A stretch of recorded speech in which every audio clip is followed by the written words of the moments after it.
Welcome to the video section of EDNP You may be watching this off our website or on YouTube. We also have a YouTube channel.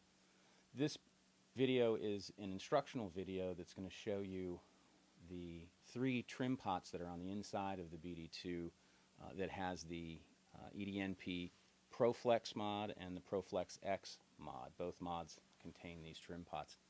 If you've watched the demo for this pedal, you'll remember that this knob up here is a variable clipping control.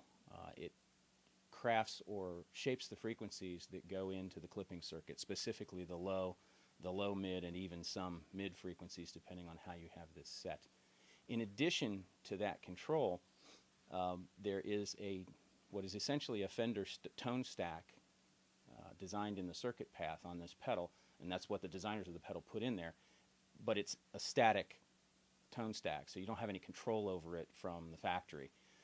But it is set up with a bass, a mid, and a treble section. And it's set up from the factory with bass on 10, mid on 10, and treble on 0. So you can kind of understand, again, why this pedal can be a bit flubby and a bit fizzy, because they continue to try to boost the bass or the lower frequencies as you're going into the clipping circuit.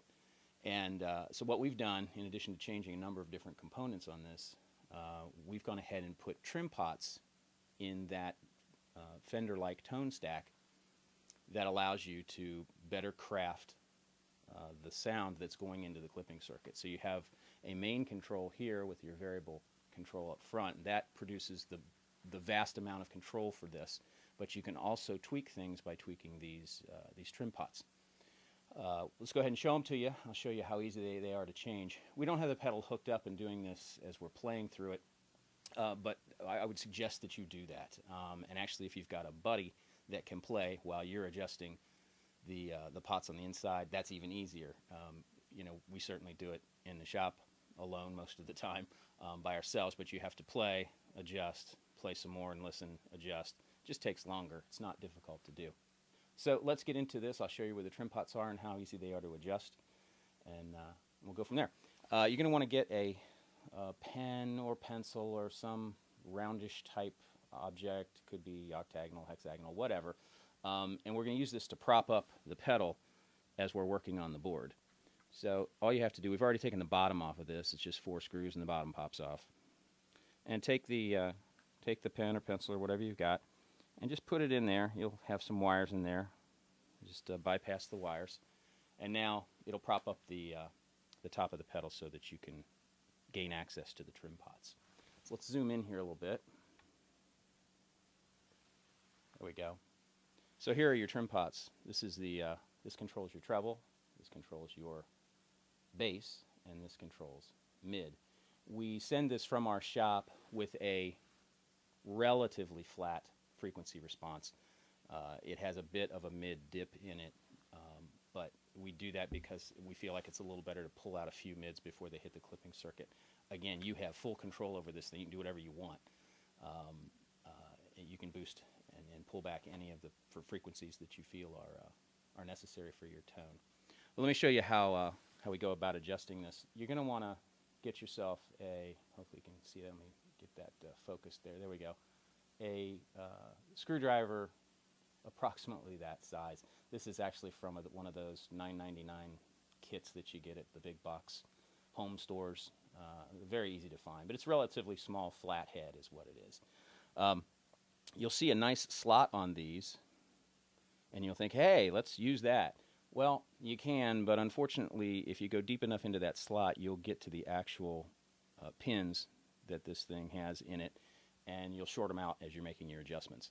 You're not going to ruin the pedal doing that, but you're going to get this nasty little bzz as you do it, and it's just going to be annoying. So you find a slotted screwdriver, again about that size, that will fit perpendicular to that slot. There's actually another slot there you may not be able to see on the video, and then you can, let me get my fingers out of the way, you can turn these guys to adjust them. All right. And again, if you got to do it by yourself, then you do it by yourself, and you play, and you listen, and you adjust, and then you play some more, and you adjust. But if you got a buddy that can play along while you're adjusting, it certainly goes a lot quicker. But anyway,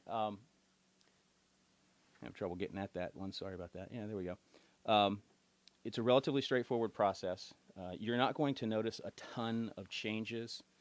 Remember that this tone stack is before the clipping circuit, and it's not going to be incredibly drastic when you make these changes. But as you move the tone pots, I'm sorry, as you move the trim pots, you're going to notice slight tonal changes as it comes out of the clipping circuit. And I would suggest, as you do this, as you make a change, play low on the neck, move up, move up, move up, all the way up until you get up high on the neck, just so you can hear the differences in the frequency response depending on where you're playing on the neck and what pickup you've chosen, what kind of guitar you're playing. Anyway, again, back to the whole flexibility thing. That's why we do this. That's why we do a lot of our mods, is because we want to give you the flexibility to craft this thing for your rig. So that's really it. It's that simple. Again, once you're done, you got that sound that you want. Obviously, pull the pen out, put the bottom on, and you're good to go. If you have more questions about this mod or this particular instruction set or any of our other mods, please visit us at EDNPLLC.com. There's a contact section on there. We'd love to correspond with you, whether that's via email, chat, phone call, whatever works best for you. We're here to talk through any questions you might have or any ideas you might have. Again, EDNPLLC.com. Thanks for tuning in, and we'll catch you next time.